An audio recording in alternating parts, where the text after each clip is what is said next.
Cuando decidimos cerrar, también fue un poco desde una posición de decir, ya lo hemos intentado casi todo, hemos tenido la trascendencia y la relevancia que buscábamos y hemos conseguido algo en Nepal que ni siquiera nos imaginábamos. Tenías una empresa que ahora mismo está en concurso de acreedores. Éramos 6 socios, que es un error tremendo. ¿Cómo repartiste inicialmente los roles? Los roles desde el principio estuvieron más o menos bien distribuidos. Las participaciones no se repartieron de manera igualitaria, por tanto eso ya de primeras ya no generó conflicto. Hubo un momento muy dulce en el que realmente la gente se creía y confiaba en el discurso de la sostenibilidad, pero después del COVID la tendencia de mercado cambió. Yo antes entraba en un avión y veía mochilas mías y ahora voy a un avión y veo mochilas de Temu. Si tuviéramos una máquina del tiempo aquí, ¿a dónde retrocederías? Yo creo que retrocedería de todas las cosas que tal al momento de...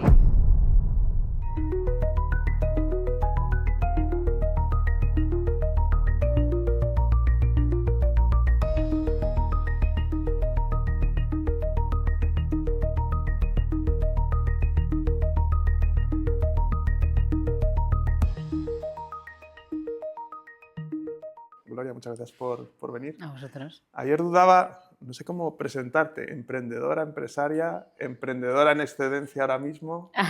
No sabía muy bien. Un poco todo. Un poco todo. Gloria, fundadora de la marca Hemper. Para mí es algo diferente esta entrevista por muchos motivos. Primer motivo, eres la quinta persona que pasa por aquí. Y eres la primera que no conozco directamente hasta nos hemos conocido hace 15 minutos.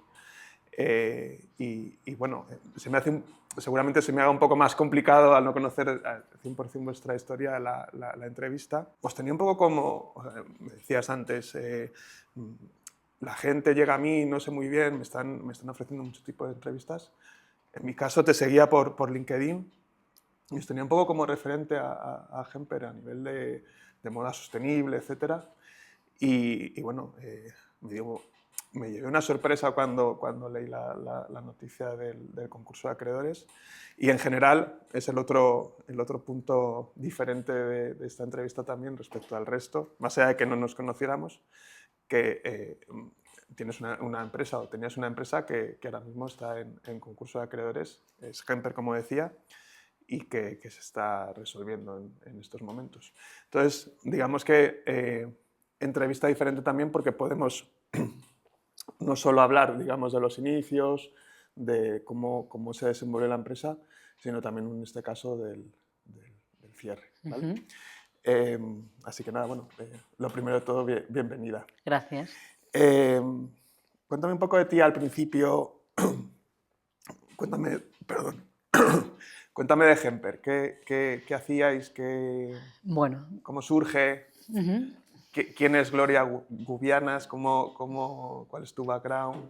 Vale, pues a ver, como bien decías, ¿no? Hemper es una marca de moda que, digamos, como comúnmente se llama, es de moda sostenible, que realmente sí que pues conseguimos ser referentes en el sector y sobre todo dentro del sector de sostenibilidad. Pues bueno, en primer lugar porque fuimos de los primeros, o sea, fuimos la segunda marca en estar certificados por B Corp de moda después de Coalf y sobre todo teníamos un discurso como muy transgresor a nivel pues, ¿no? de la parte de sostenibilidad sin que se quedara en medias tintas. Entonces, para los que no conozcáis Hemper, o sea, todo empieza como un proceso de investigación sobre cómo crear una cadena de producción que tuviera un impacto positivo tanto a nivel social como medioambiental durante pues, todo ese proceso.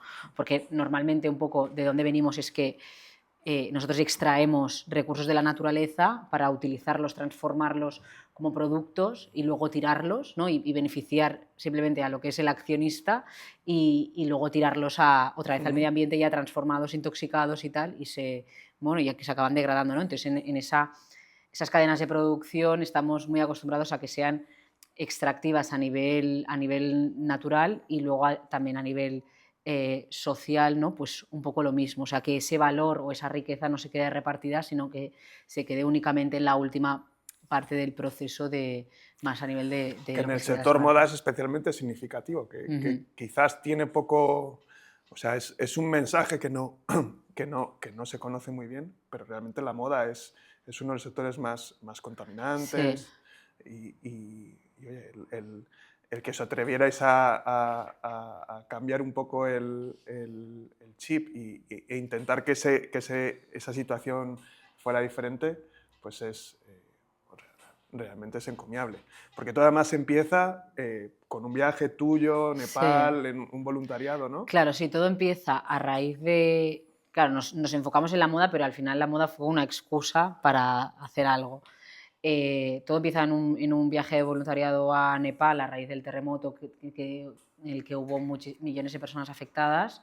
Nepal es un país que o sea, es uno de los países más pobres de Asia, el 25% de las personas viven por debajo del umbral de la pobreza.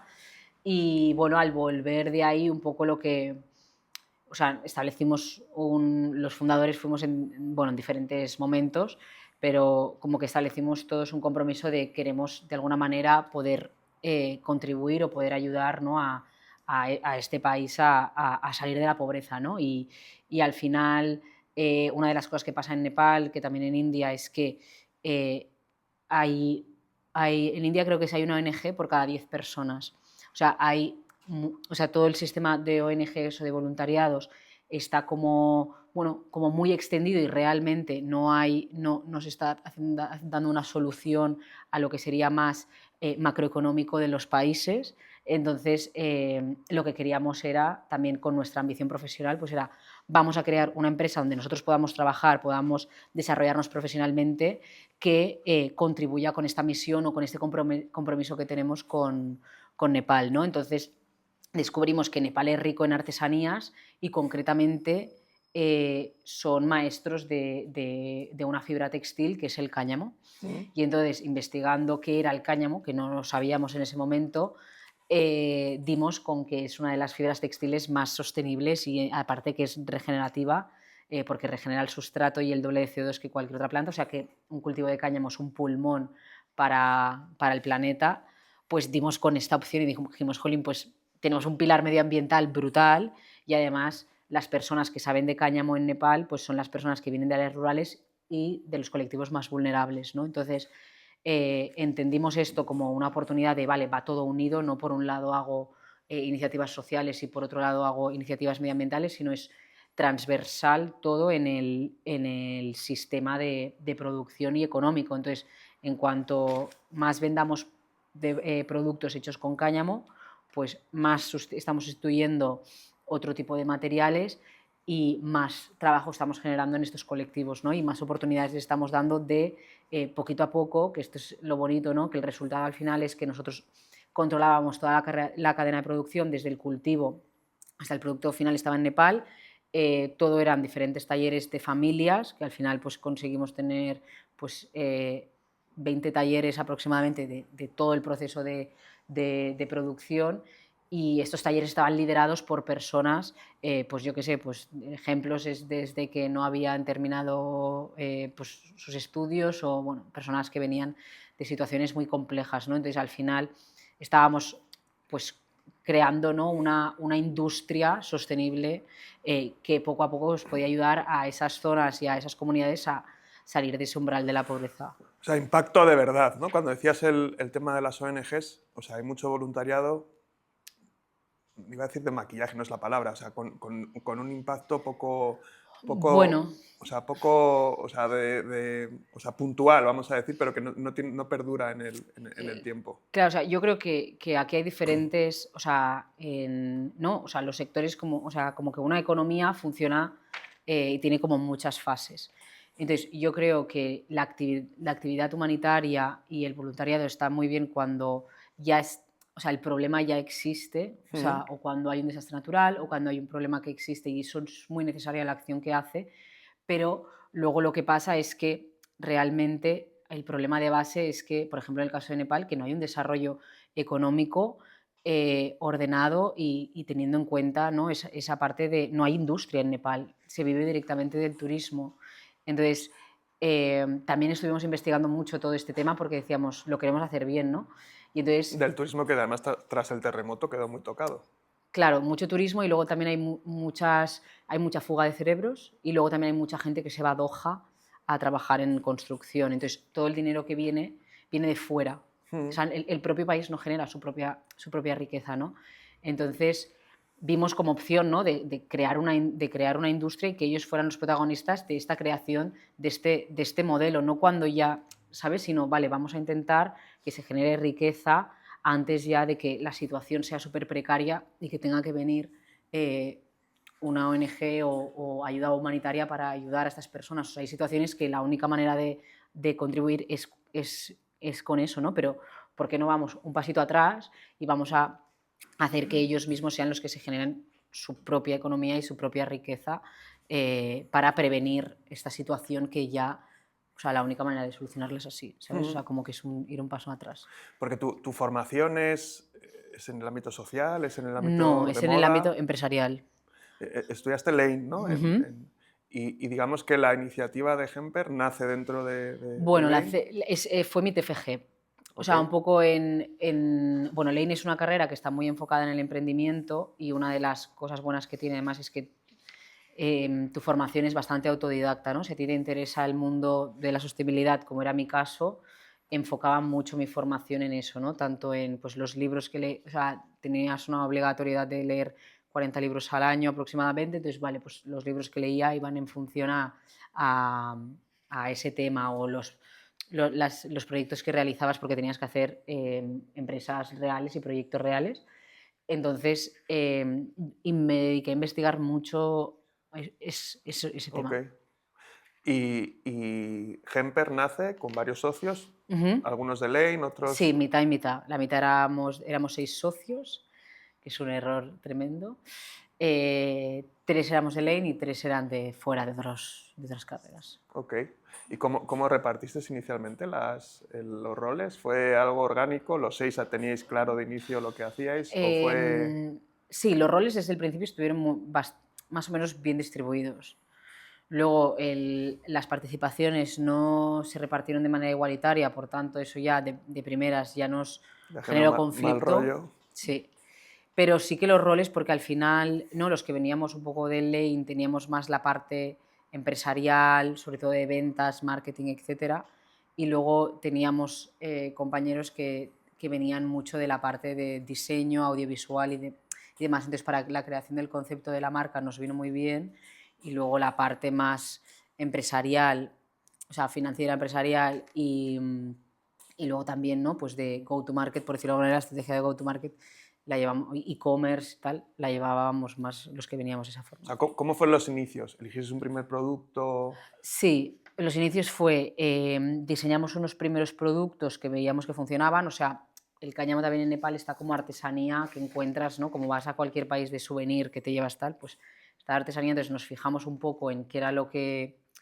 funcionaba más, que en este caso eran mochilas, o sea, mochilas hechas de cáñamo, y entonces hicimos un diseño adaptado a el mercado de aquí, porque seguramente cuando habéis comprado algún souvenir es lo típico de que lo compras, pero luego ya no te lo pones porque dices, no me veo, o sea, luego ya ¿no?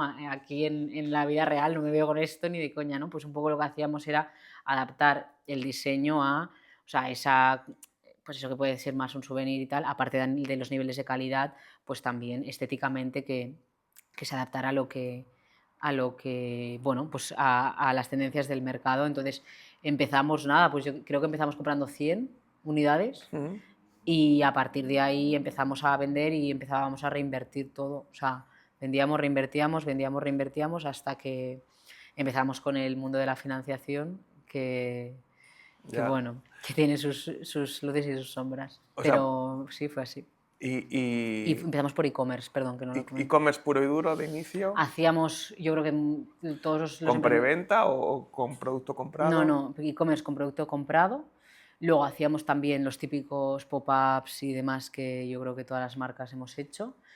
Y luego sí que hicimos algo de preventa en algún momento. Oh, Pero sobre todo hacíamos preventa cuando rompíamos stock. ok.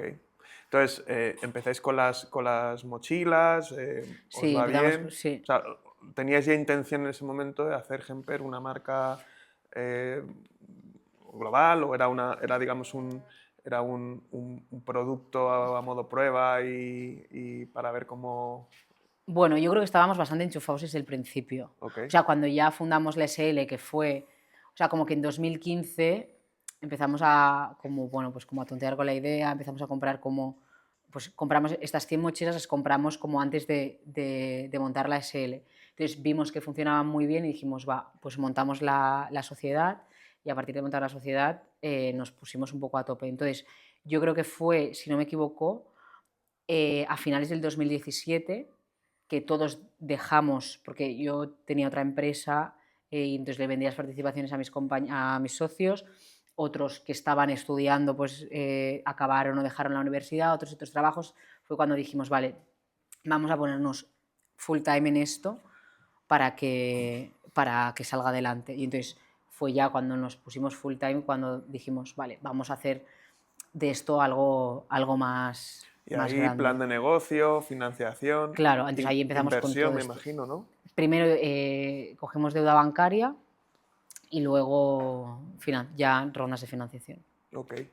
Y ya en ese, por un poco lo que he leído, ya en los primeros momentos, para vosotros fue muy importante la parte comunidad, ¿no? O sea, creáis una Sí, comunidad en torno a la marca, a la sí, sostenibilidad, un poco con los valores y la misión que teníais. sí. O sea, la verdad que al principio creo que también el concepto de comunidad no estaba tan de moda, ¿no? O sea, como que había pocas Ujú. marcas y empresas que hablaran del concepto de comunidad. Entonces, nosotros dimos un poco con un perfil que era pues gente joven con ganas de hacer cosas como por el, ¿no? Un poco por la sociedad y tal, pero bueno, sin mancharse las manos, digamos, ¿no? Gente que le interesaba mucho pues, temas activistas o temas sociales, pero bueno, que al final tenían su realidad y que no tal, pero sí que les interesaba. Entonces, sí que es verdad que pues mediante eventos, o sea, teníamos diferentes fórmulas de generar esa comunidad. Hacíamos desde comidas en nuestra oficina a las que invitábamos a pues, un diseñador, un influencer y tal, y venían, a eventos en los que pues lo hacíamos, bueno, pues eventos que ahora pues sí que Ujú. son más típicos, pero en ese momento eran eventos de que presentábamos un documental que nos había gustado. Uno fue una presentación de un documental que hablaban de un chico que es campeón paralímpico de atletismo, que es ciego, pues cómo aprendía a surfear. Entonces, pues sin más, era un documental de tal, entonces la presentación del documental venía gente que venía a entonces era como dar visibilidad a proyectos, a otros proyectos que nosotros tal. Y luego también nos inventamos una historia que era que gente de nuestra comunidad pudiera implantar proyectos en Nepal. Entonces hicimos un proyecto de arte urbano en el barrio en el que nosotros trabajábamos, pues que vinieron diferentes artistas murales de estos ¿no? que hacen los Ujú. murales aquí que vemos por las calles, que pintaron zonas del barrio. Bueno, pues hacíamos como diferentes. Los premios Amiga, ¿no? He Sí, los leído. premios Amiga luego también eran pues, premios que hacíamos a emprendedores que estaban empezando con todo lo que tenía que ver un poco con el universo de Hemper, que era pues desde la creatividad hasta el activismo, pues eso, entonces había premios a la divulgación, a el arte, a la parte más pues, activista, había un poco de todo, ¿no? Porque también queríamos ir un poco en contracorriente, ¿no? De como que el emprendimiento tiene que ser rápido y que hay veces que entendemos que solamente es digital, ¿no? Pero hay veces que el emprendimiento también puede ser, pues un artista al final es un Sí. emprendedor también, ¿sabes? O una persona que tiene un podcast no deja de ser un emprendedor y que comunica ciertas cosas, ¿no? Entonces, pues un poco para devolver ese favor que nos había hecho a nosotros la comunidad al principio de apoyarnos, pues ahora pues ayudar también a ¿Y encontrases ahí apoyo de otras marcas? Porque al final, en los premios. en los premios, en general, Hmm, a nivel comunidad, colaboraciones, sí, porque tenéis un discurso muy sí, potente. sí. O sea, nosotros nos dimos cuenta de que al final, que esto al final, bueno, al final te das cuenta un poco en la supervivencia de las ventas, ¿no? Ujú. Porque tuvimos nuestra primera colaboración grande fue con Springfield, fue en el año del 2020, que hicimos o sea, nos llamaron para vender un poco, o sea, para vender nuestro producto en sus tiendas al principio tipo como si fuera wholesale, ¿no? Y luego quisieron hacer una colección de 5.000 unidades hecha en Nepal. Entonces, claro, eso a nivel... Entonces lo que hicieron era que ellos nos compraban el producto, lo vendían en sus puntos de venta y luego hicimos una ¿Con comunicación vuestra marca o conjunta. con marca Springfield? Marca Springfield, pero dentro ponía Springfield by Vale, Hemper. ok. Sí. Y claro, ahí te das cuenta que no solo ganas a nivel notoriedad, sino que también estás facturando. Entonces, pues vimos la oportunidad de que había muchas marcas, sobre todo de moda, y de otras cosas también, que querían hacer como cápsulas como de sostenibilidad con nosotros, porque al final nosotros teníamos un discurso de sostenibilidad muy bien empaquetado, muy auténtico, que todo el mundo se creía, porque al final un poco también el tema Sí, de la sostenibilidad también viene la parte de la credibilidad, ¿no?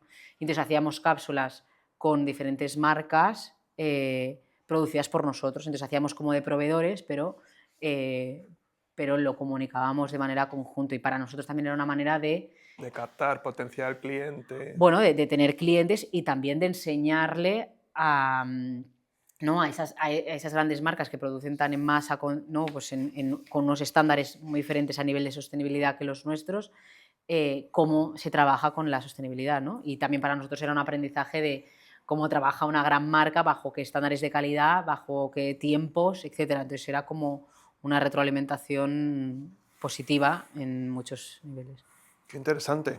Eh, Porque además todo esto en un contexto con una cadena de suministro, me imagino, súper compleja. Claro, sí, para nosotros era o sea, yo, por ejemplo, para el Springfield, que además Springfield fue en el 2020, nosotros siempre lo creamos en el 2016, o sea, llevábamos poco tiempo y habíamos aplicado, pues, por ejemplo, tinte vegetal, que nadie lo trabaja. Entonces, para Springfield yo me tuve que ir un mes a Nepal para organizar todo aquello, porque si no era imposible llegar a tiempo. Pero luego también hicimos, por ejemplo, con Camper hicimos unos zapatos, hicimos con L'Occitane hicimos también pues unos gorros, trabajamos con SOS, con Brownie. eh, Porque ahí ya no solo hacíais mochilas, sino que teníais un claro, poco... hacíamos bolsos, llegamos a diversificar un montón Ok. y con más materiales, no solamente con el cáñamo. Y todo en una... O sea, ¿cómo era la búsqueda de proveedores? Entiendo, mucho In local situ, sí. y ahí entiendo también, por lo que comentabas antes, mucho de enseñar al proveedor. Claro, nosotros lo que hicimos al final con dos funciones, una con la función de tener la parte social, trabajar la parte social y cuál era nuestro propósito, y otro con no complicarnos la vida, es que contratamos a un equipo local en Nepal, ¿vale? Un equipo local que tenía formación en moda, que tenía formación en producto y en empresariales. Entonces, ellos lo que hacían era, por un lado, formar a los emprendedores ¿no? de los talleres en cosas muy básicas como hacer una factura, gestionar sus finanzas, etcétera, Mm. como en producto, en mejora de producto, o sea, en hacer un producto con estándares internacionales, porque claro, de repente también te encontrabas unas cosas que decías, esto en Ya. Europa no lo compra nadie, ¿sabes? O sea, es súper cutre. Entonces, teníamos ese equipo que lo que hacía era formar para que luego ellos poco a poco fueran haciendo empresas más grandes y creciendo, ¿no? Como empresarios en ese aspecto, ¿no? en Nepal. Y luego también a nosotros nos ayudaba a esto, vale, hay que hacer una búsqueda de este tipo de proveedores, de tal, pues Ok. lo hacíamos conjuntamente con Porque ellos. además ahí, según me has contado antes, no lo hacíais en exclusividad, dabais libertad al... Claro, entonces nosotros un poco en decir, vale, o sea, ¿cuál es nuestro propósito real aquí o qué es lo que queremos que pase con Hemper? Al final lo que veíamos era como, vale, si queremos crear una industria de moda sostenible en Nepal basada en el cáñamo, lo que tenemos que hacer es apoyar a los emprendedores que han tenido la valentía de empezar esto y que saben hacer esto, ¿no? Entonces, nuestra manera de hacerlo, aparte de dar pedidos recurrentes y demás, o sea, de hacer pedidos recurrentes y tener un poco más de manga ancha con los proveedores, era, vale, o sea, ayudarles a escalar sus negocios, a profesionalizar sus negocios para que pudieran tener más clientes, sobre todo a nivel internacional, que les pidieran a ellos producto versus otros países de origen o bueno, lo que fuera, otros proveedores para seguir haciendo crecer un poco esa economía y esa mini industria que estábamos creando alrededor del cáñamo. Ok, y ahí ya trabajabais en un concepto, pues no sé, típico de moda de temporadas o cómo era. Sí, nosotros funcionábamos así. Lo bueno que es lo bueno que para mí tiene la moda, ¿no? O sea, nosotros teníamos unos básicos que vendíamos siempre y luego también Ujú. teníamos, ¿no?, productos de temporada, que lo bueno, lo que te permite eso es innovar. O sea, lo bueno que tiene la moda es que tú cada 6 meses tienes que analizar qué es lo que ha funcionado, qué es lo que no y, y cómo lo vas mejorando, ¿no? Entonces, en nuestro caso, aparte de a nivel de diseño y tal, y colores, no sé qué, claro, también nos poníamos el reto de decir, vamos a buscar nuevos materiales, vamos a investigar con esto, vamos a ver, oye, me he enterado de esto, entonces teníamos una época que era de investigación para ver qué técnicas podíamos aplicar en nuestra colección, que luego se vendían con eso y que luego cuando veíamos que había funcionado en la colección, lo vendíamos más en un B2B, ¿no? En pues yo que sé, la técnica de crochet con cáñamo tal, hemos hecho estos bolsos y luego pues había marcas que también hacían esa técnica luego con nosotros. Oh, qué interesante. Porque ya, o sea, empezasteis 100% e-commerce, hemos hablado de las Sí. colaboraciones. ¿Llegasteis a tener mucho producto promocional? Un poco. Luego hicimos, Promocional me refiero que vendías directamente a empresas, como puede ser, sí, podemos sí, ser sí, sí, sí, nosotros, sí. como regalo corporativo. Eso lo teníamos dividido en dos. O sea, hacíamos las colaboraciones con marcas y la parte también de producto promocional. Ok. Lo que pasa que no era, o sea, el mercado un poco no, yo siempre digo que el mercado regula las cosas. Entonces, lo que nos pasaba era que nuestro producto promocional, al ser de un precio más elevado, solía ser un producto, no era un producto promocional de un tote bag, ¿sabes? Sino que era más, pues un hotel de 5 estrellas que quiere hacer un cesto con no sé qué, no sé cuántos, con pues un producto, quiere hacer un gorro para ir a la playa o quiere hacer, pues eso, un bolso para ir a la playa. Eso era con lo que trabajábamos más. Y ahí entra un poco la realidad, ¿no? Del tema, realidad me refiero. Todo el mundo se hace, digamos, encuestas, sostenibilidad, empresas con misión, tal. Hmm. Siempre digamos, que se posicionan en un lado, pero luego hay un tema de costes, de precio, y que eso os limita, claro, porque al final Sí, el mercado acostumbra a otro tipo de productos por un lado y de precios por otro. sí. Y entonces ahí digamos que pudisteis encontrar vuestro techo, ¿no? Me imagino, a la hora de. Claro. O sea, nosotros lo que nos pasó, sobre todo más de la parte e-commerce B2B, por un lado es que la tendencia del mercado cambió completamente. Entonces, yo antes entraba en un avión que me da igual, a Marruecos y veía mochilas mías y ahora voy a un avión, o el año pasado, da igual, antes de cerrar, iba a entrar en un avión y veo mochilas de Temu.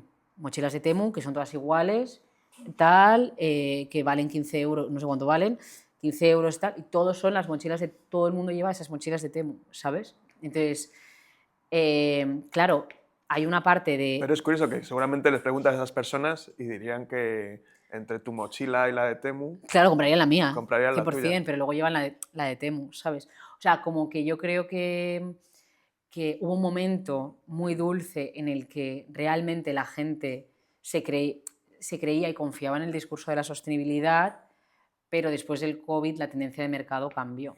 ¿Y tú crees que es un tema puramente económico?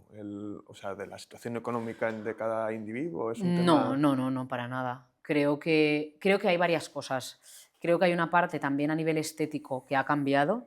O sea, por ejemplo, el, el pijipi, Ujú. el surf, cosas así de outdoor, antes estaban mucho más en un mundo, o sea, en las tendencias de moda, que al final lo vemos. O sea, Quicksilver y Roxy han estado fatal porque ya la gente no quiere ser, la gente no quiere ser surfera. O Ujú. sea, o sea, dentro de lo que hace unos años estaba de moda, o sea, evidentemente hay gente que sí, pero ya no está tan de moda en lo que sería un mercado masivo. Entonces, toda esa tendencia a nivel estético en la que nosotros trabajábamos un montón, o la parte más, ¿no? La parte más de el viaje auténtico o el outdoor tal, esa tendencia se ha ido. O sea, North Face está sacando colaboraciones para irse a la parte urbana.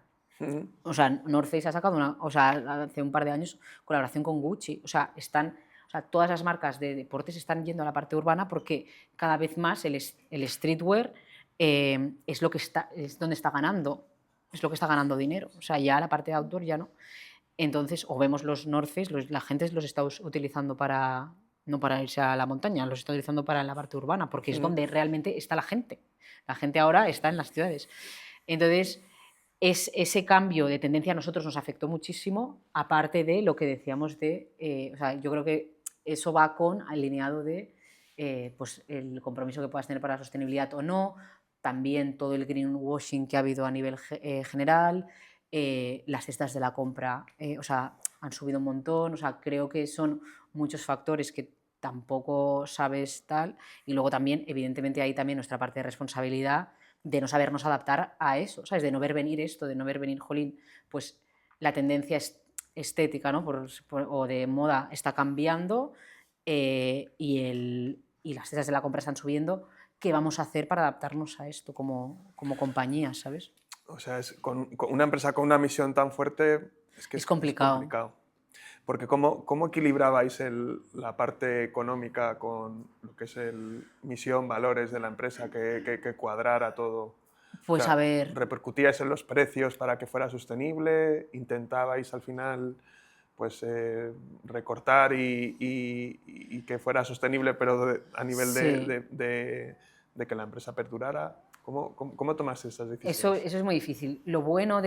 Repito, lo bueno de la moda es que tienes una colección. Entonces, tú en una colección puedes sacar cosas que si hicieras un análisis de sostenibilidad o una medición de sostenibilidad, harían cosas que serían un 10 y Mm. luego había cosas pues, que igual eran un 6, ¿sabes? Entonces, lo que hacíamos era repartíamos la colección para, si tú querías, y lo comunicábamos al cliente, entonces si tú querías algo que fuera 100% sostenible tal, tenía X precio, y si querías algo que fuera menos, pues lo tenías. Y sobre todo ahí lo trabajábamos con la parte de materiales. O sea, pues o sea, un cáñamo 100% es mucho más sostenible si lo mezclas con algodón, ¿no? Pues Ok. Pero ahí, por ejemplo, sí que o sea, tenéis mucha competencia desleal con empresas que hacen mucho greenwashing, algodón orgánico que sí, comentábamos antes, sí. etcétera. O sea, o sea, esa honestidad puede que os perjudicara o es como, oye, mi empresa es así, mi misión es esta y no A voy a ver, yo cambiar. creo que nosotros hicimos mucha renuncia a cosas que nos podrían haber ido mejor y que tal por mantenernos súper El fieles. espíritu. Entonces, o sea, son hipótesis, ¿sabes? Digo, pues igual si no lo hubiéramos, si no hubiéramos hecho tanta renuncia nos habría ido mejor. Puede ser. No creo que sea el motivo principal por el que hayamos cerrado. Yo creo, o sea, creo que los motivos son otros, pero podría ser. ¿Cuáles son? No, el motivo principal es que hemos tenido tantos conflictos internos que hemos puesto toda nuestra energía en eso. eh, en vez de, o sea, conflictos internos con socios y endeudamiento y demasiado endeudamiento. Esos han sido nuestros problemas. Entonces, hemos puesto tanta energía en resolver eso que igual no estábamos mirando en decir, El oye, mercado, el sí, producto. Fíjate, qué curioso. Pensé que era. o sea, No evidentemente pensaba que iba a ser, no, a ver, tu respuesta. evidentemente hay un factor de mercado que es si el mercado no hubiera cambiado y estuviera de nuestro lado, digamos, como estaba en 2018 o 2019, pues igual nos hubiéramos seguido facturando sin demasiado esfuerzo y nos habría seguido yendo bien, ¿sabes? Pero no era el caso, ¿sabes? O sea, había que estar, pues, ¿no? En el momento post-COVID 21 y 22 había que estar viendo un poco a ver qué era lo que pasaba con el sector, con la sostenibilidad y tal, y nosotros estábamos, pues, con conflictos. O sea, con socios, teníais Con inversión socios, ahí. sí. ¿Levantasteis algún tipo de ronda, Sí, no sé, de capital social? Porque hay mucho. levantamos primero una ronda de 350.000 con la Bolsa Social, que Ok, es como un crowd equity. sí. Luego levantamos una de medio millón, luego levantamos una de, no, de más. Fueron dos fases, primero medio millón y luego 300.000, que fue 800.000, y ya. Y eso, y los inversores, o sea, ¿en qué invierte, o sea, un inversor profesional? O sea, ¿qué ven en vosotros para invertir? La parte, o sea, la parte de la misión, la parte de rentabilidad, un poco todo, que. Principalmente la parte de la misión. O Mm. sea, yo cuando iba a levantar las rondas sabía ya rápidamente cuando estaba frente a mi público y frente a no. Entonces sí que nosotros teníamos inversores que creían en el concepto del proyecto y veían a otros referentes, pues yo sé, Patagonia, Lush, pues otros modelos de negocio que habían funcionado sobre todo en Estados Unidos similares, que nos permitían pues tener de referencia. Entonces o sea, si todo hubiera ido bien, nuestro objetivo habría sido formar parte de un grupo de moda en el cual dar un exit a nuestros inversores. ¿Sabes? Poder dar un éxito a nuestros inversores de esa manera. Porque luego, además, tú a nivel personal tenías mucha visibilidad. Fuiste mujer emprendedora del año 2019, 19, sí. si no me equivoco. O sea, ya te digo, yo te conocía de redes porque, o sea... Claro, porque nosotros cuando empezamos es que nadie hacía eso, ¿sabes? O sea, hacíamos cosas que yo cuando lo pensaba decía, jolín, tampoco es tan loco hacer esto, pero claro, tú cuando lo enseñabas, la gente lo veía como algo muy valiente, entonces ganabas muchísima credibilidad. O sea, nuestra primera campaña de moda, digamos, nuestro primer lookbook con nuestra primera campaña de una temporada tal, fue un lookbook o sea, era una campaña que se llamaba Made in Nepal, haciendo referencia, que lo piensas y dices, a ver, tampoco es tan loco, ¿sabes? Pero haciendo referencia a que todo el mundo esconde el Made in China, Made in Taiwan, no sé qué tal, era una etiqueta súper grande que ponía Made in Nepal y era un lookbook que hicimos con una fotógrafa de moda que es de Londres, le llevamos a Nepal y eran sesiones de fotos de modelos nepalíes en diferentes como escenarios de Nepal, entonces llevándolo como el Nepal o sea, estéticamente llevándolo como a un concepto cool, ¿sabes? En plan, pues eran modelos pues con nuestro producto vestido, ¿sabes? De manera más, ¿no? Pues con productos que estaban en tendencia y tal, en diferentes escenarios, ¿no? Entonces, eso estéticamente chocaba un montón, ¿sabes? Porque tú nunca veías, o sea, ahora ya sí que se ve más, pero claro, una campaña de moda así era como súper raro verlo. Entonces, tú llamabas a la prensa y la gente lo quería sacar, ¿sabes? Porque no era una rubia delgada tal con un producto más, de una marca más, de tal. No, era como algo que además visualmente era o sea, que era muy diferente, visualmente muy potente y que llevaba una estética que yo creo que esto para nosotros también fue muy importante, o sea, como que por mucho que fuéramos un proyecto social y sostenible, poner mucho foco en que la estética estuviera al nivel del resto no sí, sostenibles. Eso es. ¿Y por qué crees que, o sea, sabiendo todos que la parte sostenibilidad, empresas con impacto, etcétera, que es algo positivo para el mundo en general, ¿por qué crees que otras marcas no siguen esa estrategia, aunque sea de manera parcial? ¿Es un tema de números? ¿Es un tema de público? Las dos. Las dos. De público. Lo que en general te dice la gente es que a su público no le importa. Yeah. Entonces, claro, tú como marca, y además es que la moda es un sector tan volátil que hoy estás aquí, mañana estás allá, y que mira, a mí me lo decía la CEO de Brownie. Me decía, porque fui para ver, o sea, porque pues como hemos colaborado con ellos y tal, pues les conozco bastante y cuando estábamos vendiendo la unidad productiva de Hemper fui para ver si les interesaba. Me decían, claro, es que a mí, por el dinero que te compro a ti la marca, monto una tienda y sé exactamente, en una tienda, en una calle principal de una ciudad de esto, sé exactamente cómo me va a o sea, qué dinero me va a volver, cuándo me va a volver y cómo me va a volver. O sea, me sé exactamente los números. Entonces, un riesgo, o sea, en este sector, un error te puede llevar a la situación, en plan, de concurso, o sea, un error o un pequeño tal. Entonces, los riesgos tienen que ser lo mínimo posibles.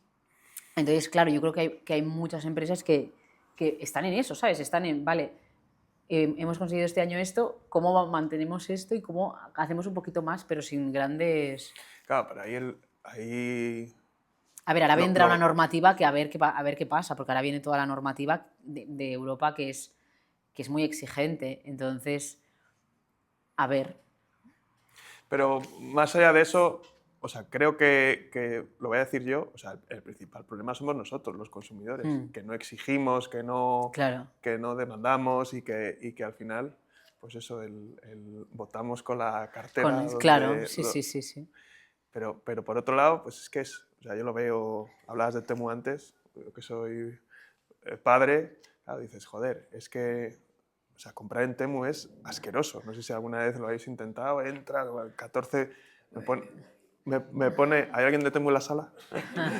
Me pone de los nervios. Sí, Pero, y yo soy mucho de comprar pues, juguetes Montessori, de madera, tal, pero ajeno a Temu. Pero claro, luego lo hablo con mis amigos y es, joder, por 30 euros tienen a sus hijos con 14 juguetes mierdosos mm, y yo le he comprado a mi sí, niña sí, dos, sí. ¿sabes? Y, y entonces dices, joder, soy el tonto, pero por otro lado digo, no, pues es que el juguete mierdoso de tu hijo, que se le cae el ojo Sí. del, ¿sabes? Y creo que nos falta mucha concienciación. Sí, no, y que además el problema que tiene la moda es que tú tienes muchísima validación social cuando vistes de una manera o de otra, ¿sabes? Y cuando compras también te retribuye como a tu felicidad, o sea, es que nos lo han enseñado así, ¿sabes? Y cada vez va a más, en plan de, es que tú ves que no sé quién lleva, no sé, en redes, o sea, como que hay una parte tanto que va ligada con el autoestima, que a mí la típica pregunta que me dice la gente, me hacía la gente es, si los productos son más caros, ¿qué tal? Y digo, tío, pues no compres, no Mm, compres. O sea, yo no te pido que me compres a mí, no compres, a ver si puedes. claro, O pero... estate sin comprar 2 años, ni una prenda de ropa. No, bueno, es que eso es... Claro, es que es imposible. Es que con la sociedad que tenemos o con lo que nos entra de cómo tal, es que es imposible. Pero ahí eso, volviendo a lo que decías, pues es que igual tienes que dar con más orgullo la mochila de Hemper y no la del Sí, Basic Fit. o sea, yo creo que de cierta manera o sea, como que funciona en el sentido de ¿no? De la parte emocional que te lleva y yo creo que puede haber, o sea, que evidentemente hay un futuro, o sea, ojalá haya un futuro y hay un mercado que sí que apoya todo esto, ¿sabes? Y que lo vas viendo y que realmente es eso. Pero la gran mayoría de gente es que no le importa, pero porque al final estamos tan sobreestimulados con tanta información, tanta publicidad, tanto tal, que es que o sea, es como nuestro criterio que va de eso. O sea, yo me enteré, no sé si lo sabías, que lo del diamante de anillo de compromiso es una estrategia de marketing de una empresa de diamantes. Y yo toda mi vida he pensado que esto era como una tradición, no sé, ¿sabes? En plan de nuestros abuelos, que luego, o sea, como una tradición ancestral. Y eso es una campaña de marketing, que se han Sí. apoderado de un deseo que tiene generalmente la sociedad, que es encontrar el amor para siempre, y es una campaña de marketing. Claro, Eh, pues eso, yo ahí aprendí mucho en Mad Men en la serie. No se ponía el ejemplo del diamante, pero había varios ejemplos de ese estilo. Y dices, joder, macho, que la publicidad pueda influir tanto en nuestros hábitos y que luego perdure tantos años, claro. es súper curioso. Pero por otro lado, pues me da pena que una empresa como la vuestra Hmm. no continúe. Pero como la mía, y el problema es que este año ha habido muchísimas. O sea, no sé si habéis visto lo de Ternua, Twin and Chic, Sí, los de Pinatex. hay O unas cuantas, sí. sea, hay unas cuantas. O sea, sí que es cierto que luego o sea, por lo que nosotros vemos, el COVID ha dejado dañadas a mucha Mm, empresa de moda porque les pilló... O sea, la moda tiene muchos puntos bonitos, pero tiene a nivel de negocios, es un negocio de mucho cash flow, adelanta la pasta, proveedores, y te pilla un COVID que si con la producción sí. a medias, sin venderla, tal cual, aunque igual lo salves en el momento, pues remontarlo Sí, eso es luego te complicado. queda. Sí, yo creo que muchas veces ¿no? Cuando emprendemos, da la sensación como de que estamos como corriendo y con mucha presión de cómo va cada año o cómo cierras cada año a nivel de crecimiento, rentabilidad, todo.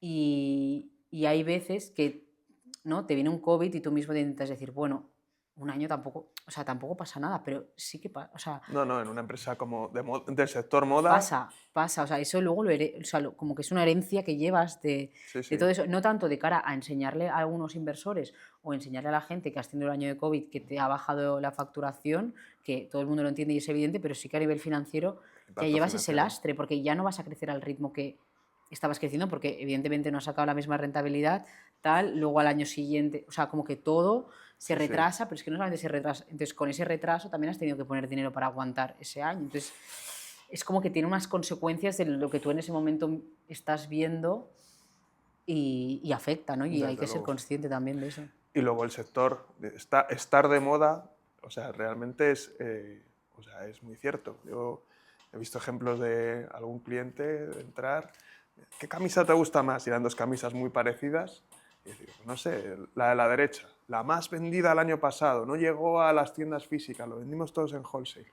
La de la izquierda, la más fabricada este año, hemos fabricado camisas para aburrir, la que menos demanda está teniendo. Pues justo en camisa de hombre se llevaba el tartán de no sé qué manera, 2 años, el tercer año aborrecido. Ya, O sea, es muy complicado. De ahí el tema del el fast fashion que se habla, o sea, es que o sea, es cierto, porque es como un engullir constantemente un tema de tendencias y muchas veces es una ruleta. Y entonces, en una mala apuesta te deja en el sí. camino.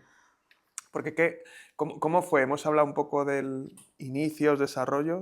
O sea, ¿cómo fue el momento de plantearos el cierre, de ver?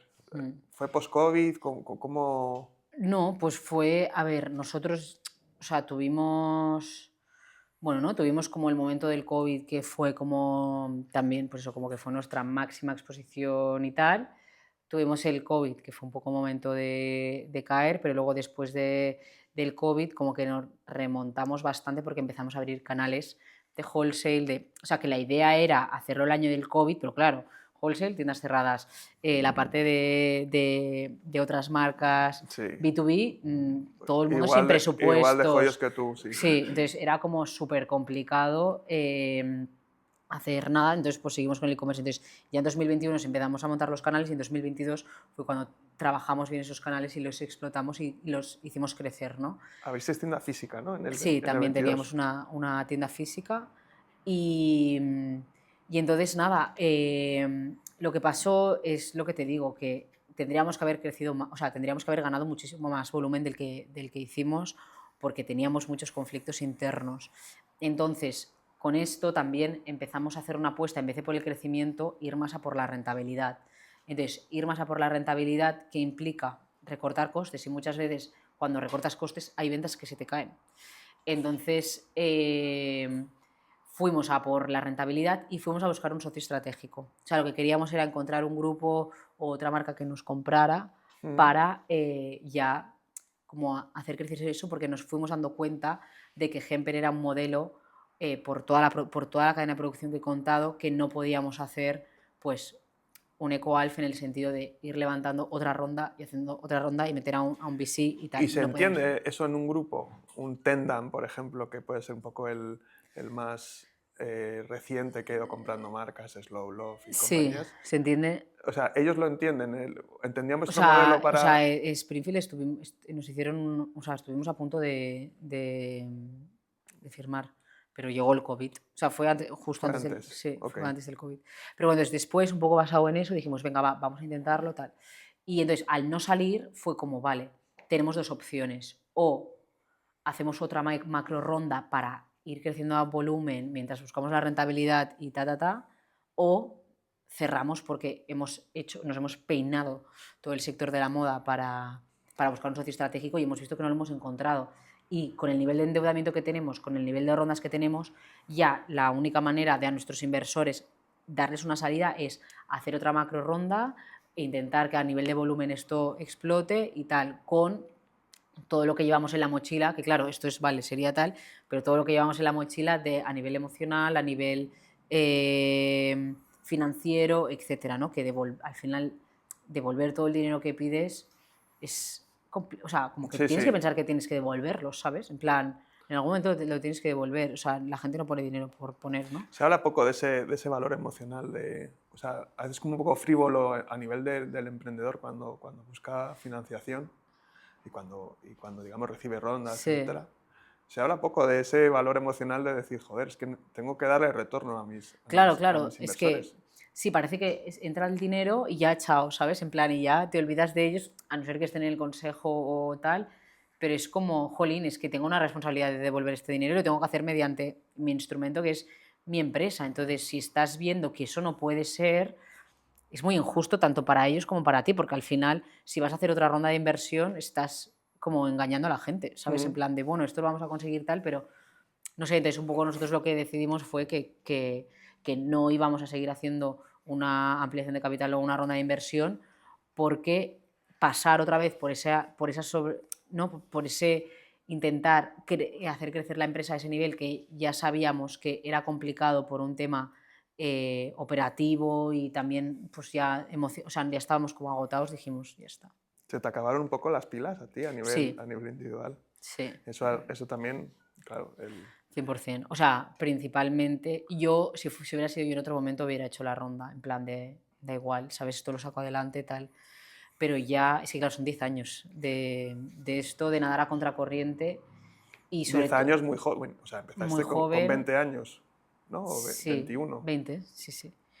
Y, y sobre todo que dices, o sea, es que como que al menos a mí lo que me pasaba ya, que yo creo que esto es aquí abrir un poco el cajón de la parte emocional, ¿no?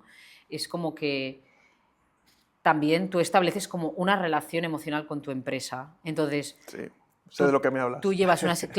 llevas unas heridas con esa empresa, llevas una manera también de actuar, o sea, como que también tienes ¿no? Igual que como con una persona, ¿no? Pues con tu padre, con tu madre, con tu hijo, con tu amigo, cuando tienes heridas con alguien, yo que sé, que te ha pasado algo, que lo que sea, ¿no? Desde que te ha traicionado o que te ha decepcionado o que no ha salido como esperabas, tal, tal, tal, eso te pasa con la empresa. Entonces, también tienes ahí unas heridas emocionales y tienes una parte emocional muy fuerte en la que se puede convertir en algo negativo para ti como persona. Y a mí me estaba pasando eso, o sea, como que llegaba un punto en el que ya mi estado emocional iba de cómo iba, o sea, era de cómo habían ido las ventas, Ya. A ver, ¿sabes? y si además le metes en la coctelera o sea, mal rollo con socios, etcétera, pues Claro, imagino que... y mucho, y lo que te decía, ¿no? Que nosotros, lo que hablábamos antes en el desayuno, que nosotros cogimos deuda con aval personal con 20 años y teníamos, no sé, creo que entre 300.000, 400.000 pavos de endeudamiento bancario personal, que pues igual en un momento en el que ya lo has vivido, tienes más experiencia y tal, no te genera tanta ansiedad, pero es que yo no dormía. O sea, decía, es que entonces empiezas a trabajar también muy desde el miedo, que digo yo, de decir, jo, quiero que me salga esta venta, ya no quieres que te salga esta venta porque te hace ilusión la venta, sino porque dices, es que si no, También se habla poco, o sea, parece que... Oía el otro día, no sé qué fue, que decía que España, que hay que echarle más valor y que España es un buen país para emprender, etcétera. Pero hay muchas cosas que no, que no, no, que que no no se se cuentan. cuentan. Y la parte de los avales Lo de los avales, y es que tú hablas con los emprendedores y todo el mundo está igual, ¿eh? O sea, sí, todo el mundo está con avales personales. Dicen, yo tengo no sé cuánto, yo tengo no sé qué. Y al final, ¿sabes? Es como que es algo que llevas así tal, que te come por dentro, porque encima es una cosa que te come por dentro. sí, sí.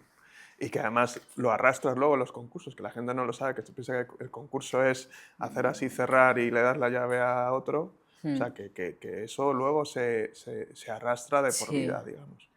Yo lo, bueno, cada uno tiene aquí sus anécdotas. Yo recuerdo cuando abrimos Factor Libre, eh, fui a un banco de emprendedores, tal cual, y nos cobraban por apunte bancario, porque no había no tenía empleados en ese momento, y entonces cada apunte eran 0,6 euros, o sea, que llevas un ingreso 0,6 euros. Y yo le decía al de banco, Ya. pero ¿qué Siempre ayuda es esta ya para ninguna. abrir? Madre mía. Y luego es cierto que hubo otros bancos pero fue como el primer golpe de realidad de, joder, pues esto igual no es tan bonito como, Ya, o ya, tan como fácil. que es una tontería comparado con el tema de los avales. Pero No, luego pero bueno, pero que es que al final son todo complicaciones. O sea, al final es... son todo complicaciones y además en el momento, o sea, los bancos no entienden muchos sectores y la moda es uno de ellos. mm, Y luego no hay alternativas de financiación, porque además alcanzas rápido el tema del CIRBE, el riesgo, no sé qué, tal cual, mm. pascual, y estás muy limitado. Sí, y luego además en nuestro caso, claro, yo digo, hicimos una ronda, no sé qué tal, pero en nuestro caso las rondas de financiación también eran muy complicadas porque toda la financiación que había con temas sociales, medioambientales, Agenda 2030, tal, era a partir de Serie A. Entonces, si querías hacer menos de una Serie A, era muy difícil encontrar inversores que quisieran invertir en eso. O sea, era muy... Entonces, las rondas, claro, se nos iban a mucho más tiempo de lo general y mucho más desgaste y mucho más esfuerzo. Entonces, también era otro hándicap de nadar a contracorriente. O sea, es que al final, Sí, sí. para mí era muy nadar en contracorriente de todo a nivel, o sea, ¿no? Por el desgaste emocional del que hablábamos, porque era nada a contracorriente del mercado, pues eso, luego de la burocracia, lo difícil que es emprender, que todos los emprendedores nos enfrentamos, del sector, que ya de por sí es complejo, de todos mis socios y de todos los conflictos que tengo. Pues claro, ya era como... A nivel personal, todo lo que dices, o sea, todo lo que te comes la cabeza de lo que has renunciado para emprender y si merece la pena o no merece la pena.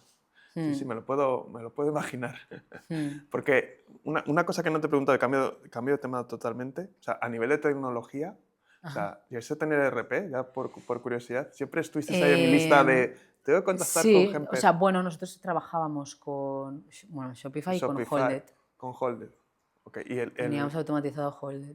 ¿Y crees que la tecnología o sea, pudo ser un impedimento de tenerlo todo más controlado o a nivel operativo estabais... No, no, no. O sea, definitivamente nos habría venido mucho mejor.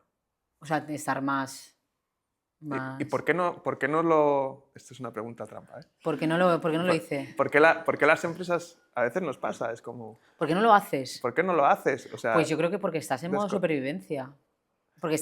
Porque igual a veces tienes tantos fuegos.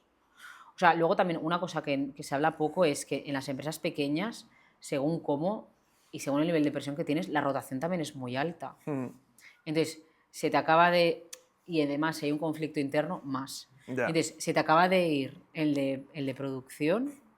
Sí, sí, O nada. sea, lo que está... La tecnología es tu última preocupación. Lo puedo entender, pero a veces es un poco frustrante. En nuestro caso, internamente ponemos siempre un meme de se ve a un troglodita con un carro en las ruedas cuadradas y nosotros con la rueda redonda. ¿Te queremos Mm, ayudar? No, no, estoy muy ocupado, pero ves que va ahí dejando las marcas en sí. el... No, no, no, 100%, o sea, totalmente. Es algo... Pero bueno, también creo que, o sea, entendiendo muchas veces las circunstancias de cada empresa, Sí, o sea, yo creo que sobre todo es, o sea, en mi caso era que todo el rato era un poco un sin vivir, porque cuando no se nos había solucionado otro problema teníamos otro y tal, porque nos complicábamos la vida, ¿no? Que yo creo que al final muchas veces, yo uno de los grandes aprendizajes que saco de emprender en general es de intenta complicarte lo menos que puedas la vida, o sea, intenta hacer las cosas desde luego. simples, si hay algo que no puedes hacer, no lo hagas, descártalo y intenta complicar todo lo más sencillo posible, ¿sabes? Pasando desde los menos números de socios, o sea, como que todo lo más sencillo, ¿sabes? O sea, no te compliques.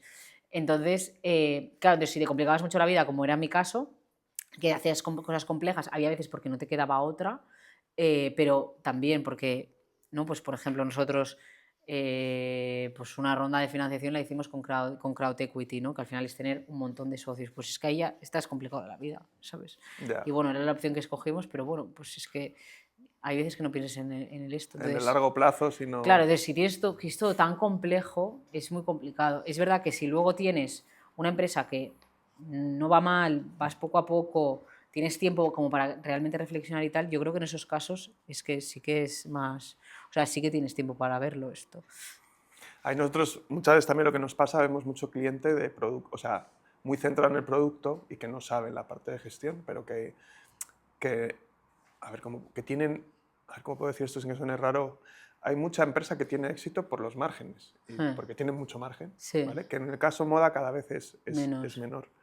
Pero claro, llega un punto en el que el agua, o sea, la marea baja y se ve quién no tiene bañador. Claro. Y es ahí un poco, esa concienciación es lo que nos cuesta muchas veces. Porque la parte hablábamos antes del observatorio tecnológico, viene también un poco por ahí, para intentar concienciar a la gente de todas las alternativas de tecnología que tienen para hacerles la vida mejor y más, sí, menos más complicada. sencilla. Porque a veces eso, o sea, vemos Frankenstein tecnológico que dices, joder, es que con un poco de cabeza aquí... Sí, pedidos con Excel y cosas así, bueno, claro. O sea, te puedo contar márgenes calculados o sea, tiras un dado, te sale un número y igual tiene más éxito que el margen que tienes en la cabeza. Y ya llegando un poco al final, ¿cómo ha sido o sea, decidís concurso de acreedores, no continuar? ¿Cómo es que lo hemos también comentado un poco antes, cómo es el proceso del concurso de acreedores, que es un poco también un gran desconocido y no es agradable? ¿Cómo, o sea, decidís ir al concurso de acreedores? Sí. A ver, así como en líneas generales, para dar un titular, o sea, es un proceso más largo de lo que te esperas, más duro de lo que te esperas y más complejo también de lo que esperas cuando decides hacer lo que dices, jolín, voy a cerrar, que las cosas sean fáciles, pues no, es bastante complicado. Entonces, nosotros decidimos cerrar el 24 de enero. Entonces, lo tienes que decidir como, en el caso de que tengas consejo de administración, tiene que haber un informe del consejo diciendo que cierras. Y entonces, a partir de ahí, pues tienes que contratar los servicios de unos abogados concursales que suelen ser bastante caros. Entonces, recomendación número 1, hay que ir al concurso de acreedores con caja, bastante caja. O sea, no puedes ir ya, no, hay que ir con bastante caja porque ya solo los abogados es una pasta.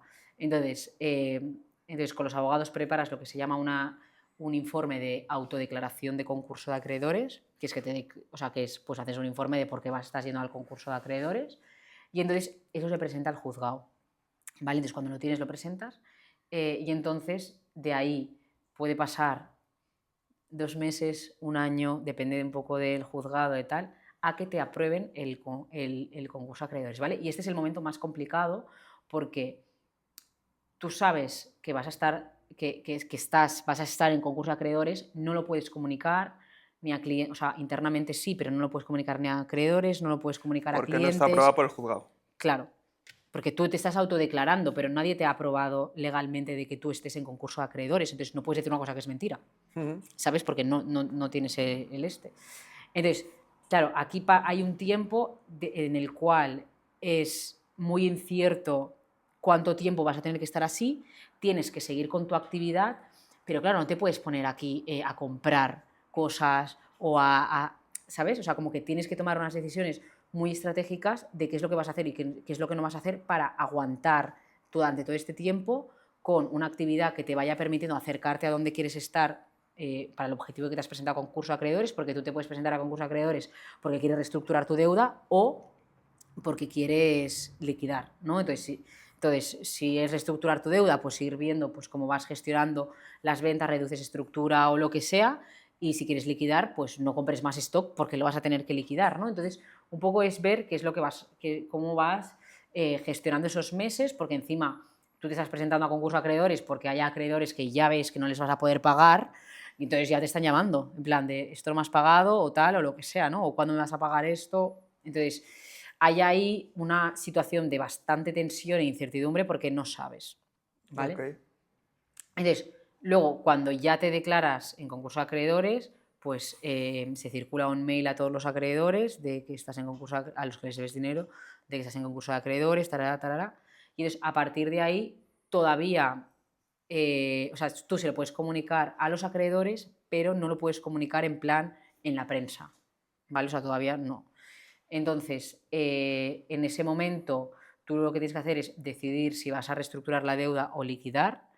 ¿Que vosotros hiciste liquidar? Entonces nosotros fuimos directamente a liquidación, y entonces preparas un plan de liquidación, ¿vale? Que también en este periodo, en este plan de liquidación te lo tienen que aprobar también en el juzgado, entonces entre que te lo aprueban y no te lo aprueban, pues vuelve a pasar un mes y medio, tal, o lo que sea. Y entonces el plan de liquidación se basa en diferentes fases. La primera fase es intentar vender la unidad productiva, que la unidad productiva es casi tu empresa como tal sin la sociedad, en plan sin deudas, tal, pues con los empleados, con el stock que tienes, con tal, que eso es lo que te recomiendan vender. Y si no lo consigues, ya vendes el stock, vendes por un lado, vendes el mobiliario por otro, vendes la marca por otro, o sea, vas vendiendo como las diferentes partes. Y entonces, cuando te han aprobado el plan de liquidación y ya han dado los días suficientes para que la gente presente sus alegaciones y tal, pues ya puede salir en prensa. Que en vuestro caso fue junio, ¿no? Junio, julio. Junio, sí, finales de junio. Ok. Entonces nosotros un poco también lo que hicimos, pues un poco para seguir, o sea, que fue supervivencia. El barco se hunde, pero tienes que seguir con la orquesta. Claro, y sobre todo que tienes que seguir pagando, o sea, pagando cosas que si no luego no te sirven, en plan, tú a tu gestoría les tienes que pagar porque tienes que seguir haciendo la contabilidad y presentando impuestos, entonces tú tienes que tener dinero para pagar a tu gestoría, o tienes que pagar tu herramienta, tu RP de no sé qué, o tienes que pagar, o sea, yo en mi caso me quedé yo con otra persona, nos tenemos que pagar, o sea, nos tenemos que pagar las nóminas, ¿sabes? Tienes que pagar, yo qué sé, el email, o sea, Sí. hay un montón de cosas que tienes que seguir pagando. Entonces, tienes que saber, claro, con la caja es, o sea, si ya normalmente la caja es algo que tienes que hacer un seguimiento exhaustivo súper preciso Sí, y tal. aquí al En este céntimo. caso, sí, en este caso es que es, bueno, sí, es una locura. O sea, son decisiones súper estratégicas todo el rato de qué pago, qué no, y para seguir con la actividad también, porque claro, dices, es que yo qué sé. ¿Y teníais mucho stock en enero? Ahora no me acuerdo de la cifra, ahora que lo dices, pero sí, yo creo que... sí, o sea, teníamos un montón de stock, pero no te sé decir en plan 50.000 euros, no lo sé, pero algo así. Pero teníais suficiente para seguir operando hasta... Teníamos suficiente para seguir operando. Es verdad que, claro, cuando se agotaba un modelo y, pues yo qué sé, las tiendas te lo pedían o pues ya decías, mira, no va a volver, está. Y nada, entonces nosotros cuando decidimos cerrar, decidimos hacer un plan de comunicación de cierre y también plan de redes y email marketing y todo eso. O sea, hicimos una campaña grande sobre el cierre, como muy basada en, pues, en el agradecimiento, en el proyecto y todo esto. Por un lado, porque queríamos seguir dejando, ¿no?, pues ese legado un poco, o a nivel de valores de marca, seguir con esos valores de honestidad y de transparencia y de tal. Y luego nos fueron muy bien porque vendimos el stock en 2 semanas. Entonces dijimos, vamos a esto para ver si nos ayuda a vender, y de repente pues nos ayudó bastante. Qué pena eso. O sea, quiero decir, qué bien que lo vendáis todo. Pero qué pena que la gente pues cuando ve las orejas al lobo, ¿no? Ya. Sí. Y Pues que a día de hoy siguen escribiendo gente en plan, oye, el modelo que tenías de no sé qué lo sigues vendiendo, ¿sabes? Y es como, pues es que este modelo lo sacamos hace un año, chica, ¿sabes? En plan, es que no lo tendríamos igualmente, ¿sabes? Qué curioso.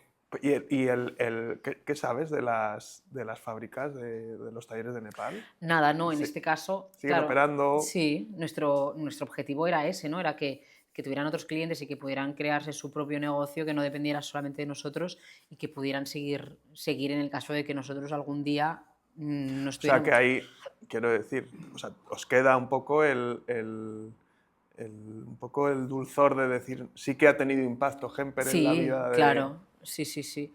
O sea, también un poco cuando decidimos cerrar, también fue un poco desde una posición de decir, ya lo hemos intentado casi todo. O sea, es verdad que siempre, ¿no? Siempre puedes intentar más, siempre puedes hacer más cosas.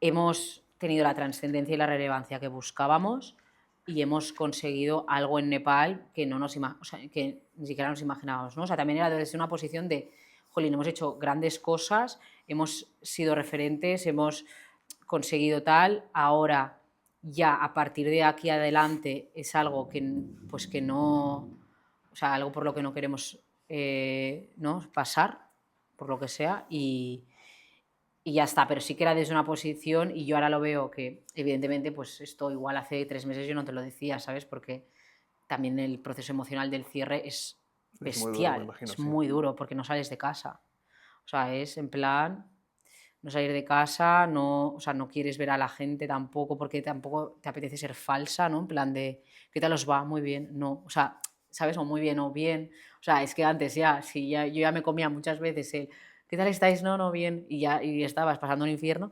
Ya cuando estás cerrando dices, es que, o sea, no quiero, no quiero encontrarme con nadie, ¿sabes? Solamente estrictamente necesario, la gente con la que tengo que hablar y tal, pero eso no O sé por sea, qué te está diciendo forma esto. parte de la relación que de la empresa. Al final eso que decías que es como una persona más, relación amor, Sí, odio, yo creo que tal, es es el que, luto de sí, el perderlo. duelo, eso Sí. es como una especie de duelo y de, claro, y estás todo el rato, jolín, y muchas veces hasta que, bueno, al menos yo creo que fue hasta el tema del plan de liquidación o hasta que lo hizo público, que era como, ¿y si seguimos? ¿Y si hago tal? ¿Y si no? ¿Sabes? Como que muchas veces estás, evidentemente, pues que no lo sueltas, no lo acabas de soltar, en plan, ¿y si tal? ¿Y si cual? ¿Y si hacemos no sé qué? Sí, ¿Y igual alguien tal? te llama y una chispa de una opción Sí, de... sí, sí. Nosotros tuvimos que decir que no, además, a un proyecto muy tocho, que era hacer todas las bolsas de al campo, de las de supermercado, de tal. Mm. Tuvimos que decir que no, y eso era un proyecto enorme y que, bueno, y que nos habría, ¿sabes? En plan, en una situación en la que, pues no, que hubiéramos levantado una ronda tal, eso nos habría venido súper bien a todos Ya. los niveles, ¿sabes? Pero Y si, un poco la pregunta rara, si tuviéramos una máquina del tiempo aquí, ¿a dónde retrocederías y para qué? cambiar. A ver, yo he de decir que, en plan, que haría muchas cosas diferentes de las que lo hice, pero que no me arrepiento de haberlas hecho porque si no, no sabría que esas son las cosas que hice mal, Mm. ¿sabes? Porque claro, ahora todo lo pasado, decir esto no lo habría hecho o retrocedería en el tiempo y esto lo cambiaría, Sí, parece muy es muy fácil. fácil. Pero claro, pero lo sé ahora que ya lo he pasado, ¿sabes?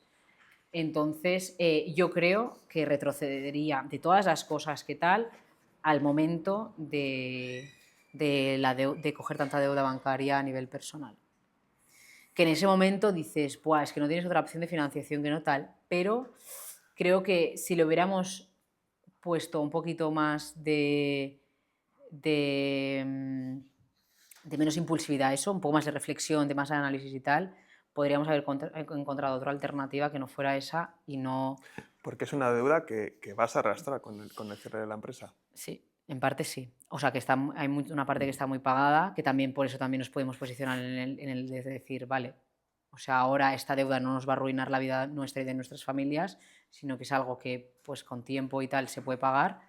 Eh, pero no lo digo por eso, lo digo por lo que te decía antes, porque empiezas a trabajar desde el miedo en vez desde la ilusión del proyecto y empiezas a trabajar desde la presión económica, Ujú. ¿sabes? Cuando antes eso nunca había sido un problema. O sea, evidentemente siempre quieres vender más y quieres que vaya bien y quieres ser más rentable y tal, pero lo haces porque dices, quiero que esto vaya bien, ¿sabes? No porque tengo que pagar. Ya, ya, está claro.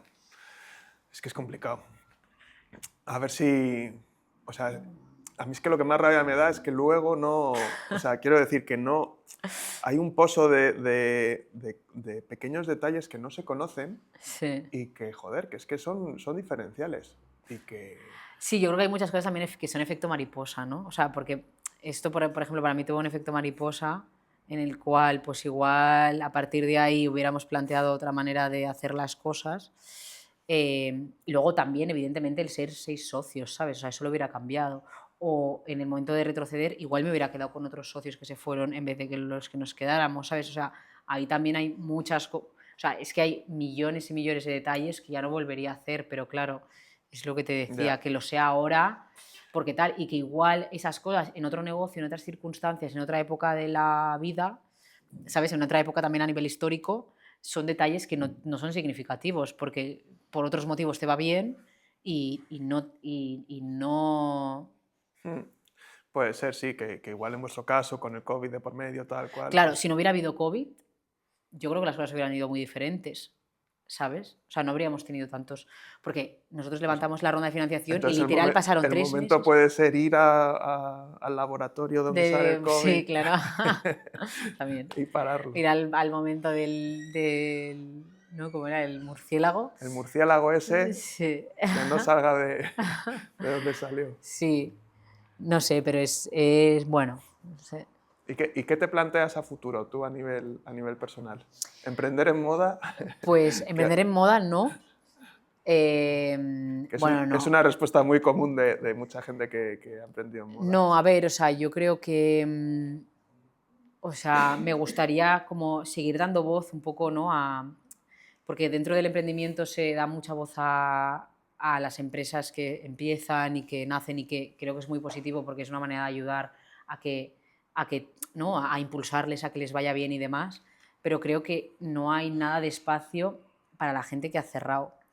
Entonces, creo que es una pena porque creo que es gente con muchísima sabiduría, ¿sabes? De muchas cosas. O sea, yo, por ejemplo, cuando quise cerrar, es que no me venía a la cabeza nadie que hubiera cerrado para preguntarle, ¿sabes? De haberlo visto en algún sitio, de ver tal, para preguntarle, oye, cuéntame de qué va el proceso de concurso de acreedores, porque no, o sea, mis abogados como que no se acaban de mojar en decirme cuánto voy a tardar o qué es lo que necesito saber o tal. Y a mí siempre me ha gustado mucho, ¿no? Pues pedir consejo a los compañeros del mundo, ¿no? Del ecosistema bueno, para que me den sus consejos, porque al final tú puedes leer por internet o te puede asesorar a alguien, pero el que lo ha vivido como tú es al final la persona que más que te puede contar, ¿no? está Una mal visto, ronda, sí.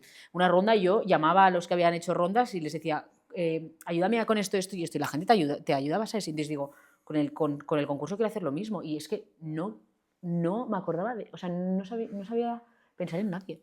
Es que o sea, al final esto se ve como un fracaso, que realmente no es, o sea, a ver, no es un éxito, obviamente, pero bueno, es que forma parte de la vida. Las empresas al final nacen, crecen y por Sí, al X final. circunstancias muchas tienen que morir. Sí. Pero, Y a nivel emprendedor es que creo que también, a nivel personal, también son fases de tu vida, ¿sabes? pero luego es que como se percibe también como un fracaso personal, hay un punto ahí de no darle visibilidad. De no contarlo, sí, sí, y además que, pero no por nada, sino o sea, yo creo que sobre todo es como que entras, es verdad que en el proceso entras en un proceso que es muy desagradable, sobre todo, pues al final es un proceso que no es agradable, no es ilusionante, ¿no? Que era lo que te contaba antes, que tú cuando vas a levantar una ronda, es verdad que lo pasas mal porque hay mucha tensión, porque no sabes si vas a poder, ¿no? En plan, pagar, si vas a aguantar un mes más, si pero tú vas a una reunión de una ronda y si te ha salido medio bien, te han dado un buen feedback, sales ilusionado, dices, ¡buah! Venga, va, ¿qué tal? No sé qué. Sí, Cuando tienes que, o cuando estás vendiendo, me da igual, en cualquier momento de la empresa que tiene actividad, la venta, el día a día, no sé qué, te retroalimenta a ilusionarte. Cuando estás cerrando una empresa, es que no hay nada que te ilusione de cerrar. Simplemente decir, vale, pues ya está el día. que pase cuanto Que antes. pasen cuanto antes, que pasen cuanto antes, que pasen cuanto antes. Es como lo que te dice tu cabeza, ¿sabes? Y al final yo creo que entonces, si existen espacios o lugares en los que se hable de eso, creo que por un lado es muy necesario para la gente que va a pasar por eso o la gente que le va a tocar que no le coja tanto miedo o emocionalmente pueda sobrellevarlo mejor. Y luego también todo el conocimiento que tiene la gente que ha cerrado y con esos errores que lleva y que ve tan claro de por qué han fallado, que pueda ayudar a otros a no fallar, ¿sabes? En plan, a no caer en eso. Pues muy interesante. Pero vamos, esto será, te vas a coger Bueno, si me voy a coger ahora un unos tiempito meses sabático, sabáticos porque y al final hablábamos de junio, pero yo he oído, o sea, había noticias, la marca la habéis puesto a la venta en septiembre, si no me sí, no, equivoco. no, no. O sea, yo pensaba que iba a durar esto pues 4 o 5 meses, pero al final yo creo que o sea, igual este mes cerramos el informe de conclusión, que es como ya que has cerrado el concurso, pero luego te tienen que decir en el juzgado si es culpable o no culpable. Y entonces, hasta eso, pues supongo que, yo creo que mínimo va a ser un año, si no es más, Es que hasta que es yo muy diga, ya fuerte. está, no es un concurso culpable. Un año, es que es muy fuerte. O Y sea, el nuestro ha sido como express porque es el que te comentaba antes que que no hemos hay, hecho, que sin se llama, administrador. sí, es procedimiento especial y se hace online y tal. Pero un concurso ordinario puede ser 3 años y tal, o así. Madre mía, pues más mérito aún. Sí, sí, sí, es curioso cómo es tan fácil empezar y tan fácil y tan Y tan difícil difícil cerrar. terminar. Pues nada, mucho ánimo y que acabe todo Gracias. bien. Muchas gracias. Gracias.